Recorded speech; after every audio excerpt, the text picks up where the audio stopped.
এই ভিডিওটা বেশি একটা লম্বা করতে পারিনি। তো hello everyone, welcome back to our channel. আশা করি আপনারা সবাই ভালো আছেন। এই যে আমিও বেশ দারুণই আছি। হ্যাপি লেট ডালিয়াতে আপনাদের অনেক অনেক ওয়েলকাম। স্যাটারডে ছিল, স্যাটারডে তো মামামের স্কুল তাড়াতাড়ি ছুটি হয়, তার জন্য দেখুন রান্নাবান্না ঝটপট করে নিয়েছি। তারপরে এই যে বাসন ছিল একবারে মেজে একদম কিচেন ক্লিন করে বেরিয়ে পড়বো। স্যাটারডে ভিডিও করাটা আমাদের একটু প্রবলেম হয়ে যায়। স্কুল একদম মানে কি বলবো তাড়াহুড়ো করে ছুটি হয়, 12টার দিকে ছুটি, 12:15 দিয়ে ছুটি হয়। তো মা জিজ্ঞাসা করছিল কি রান্না করেছিস।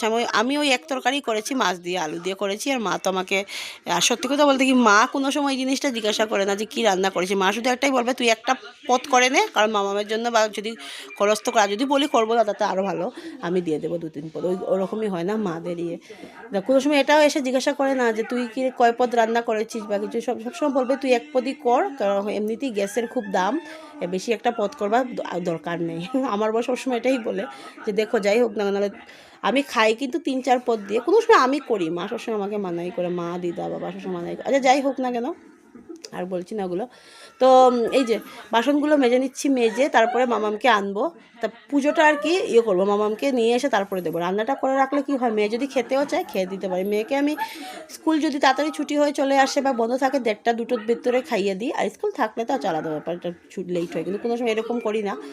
তো দেখো বাসনগুলোও মাজছি খুব হুটোপাটা করে। আজকাল না, আগে কত সুন্দর করে বাসন মাজতাম, এখন আর এরকম করে মাজতেও পারি না।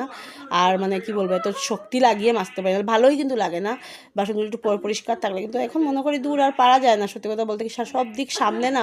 শিলং থাকতে আমার ইয়েগুলো এতটা ইয়ে ছিল না। আর কড়াই টড়াইগুলো আমি এতটা এমনিতেও ভালো করে কোনোদিনও অত ভালো করে মাজিও না, পারিও না আমি এতটা ঘষাতে। তো দেখো বাসন মেজে মেয়েকে নিয়েও চলে এসেছি এসে। আর এগুলো সব কিছু শেয়ার করতে পারিনি, যে তাড়াহুড়োর কাজ। অনেক ফুল আজকে দিদারকে দিয়েছে। ফুল আমি কোনোদিনই তুলিনি, আমি যদি তুলি আরও হয় ফুল তোলা, কিন্তু দূর কে তুলবে, অতগুলো ভালো লাগে না। তো এই যে কলা, আজকে কলাটাও দেবো, আমটা দেবো না, মানে আমটা থাকুক, আমটা পরের দিন দেবো। ডেলি অল্প একটু ঠাকুরকে না ফল দিলে বেশি কিন্তু ভালো লাগে, কিন্তু 1-2টো করেই দিই, সব দিন তো সম্ভব হয় না ফল দেওয়া।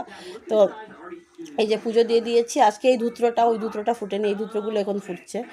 তো পুজো দেওয়ার পরে তো এই যে এখন বাজে 3:20 বাকি। আর এখন এই যে দেখাচ্ছি দাঁড়াও তোমাদেরকে, মশারি টাঙ্গিয়ে মানে একটু ঘুমোবো। কালকে কি হয়েছে, কালকে মামামের মানে গ্রামার আর কি বুকটা আর কি পাওয়া যাচ্ছিলো না বলে আমার খুব টেনশন ছিলাম। রাত্রে ঘুমও আসেনি আমার, বোধহয় রাত্রে 1-1:30 দিকে ঘুমিয়েছি, সকালে 1-2 হয়ে গেছে প্রায়। আর উঠেছি তো 7:30 দিকে, মানে আমার যেমন চোখ টেনে, চোখের অবস্থা দেখো, মুখে জল দিয়ে এসেছি, গরম লাগছে। তো আমি এই জলটা নিয়ে ঘুমিয়ে পড়বো। এগুলো করে আমার ঠান্ডা লাগে, যাই হোক আরাম লাগে আর কি, এরকম শুলে মুখটা ঠান্ডা থাকে। আর এখন একটু শুলে না একটু ভালো লাগবে, তাহলে একটু শোবো। তো মামামকে বলছি তুইও ঘুমো, ও তো মামাম তো দুপুরবেলা ঘুমোয় না, তো আজকে সকালে যেহেতু উঠছে একটু ঘুমোবে। আজকে তো টিউশন নেই, বসে কী করবে, তুই ঘুমালেও বেটার।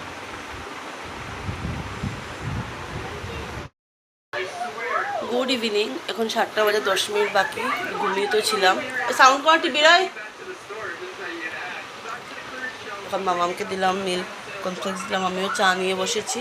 আর একটু যদি ঘুমোতে পারতাম ভালোই লাগতো, কিন্তু হবে না, কারণ সন্ধ্যাবাতি দিতে হবে, এদের মেয়েকে পড়াতে হবে, রাত্রে আবার ঘুমোবো। তো ওই যে একটা টানা যদি আরও 1-1.5 ঘন্টার মতো ঘুমোতে পারতাম তাহলে কিন্তু বেশ ভালোই লাগতো। সরি।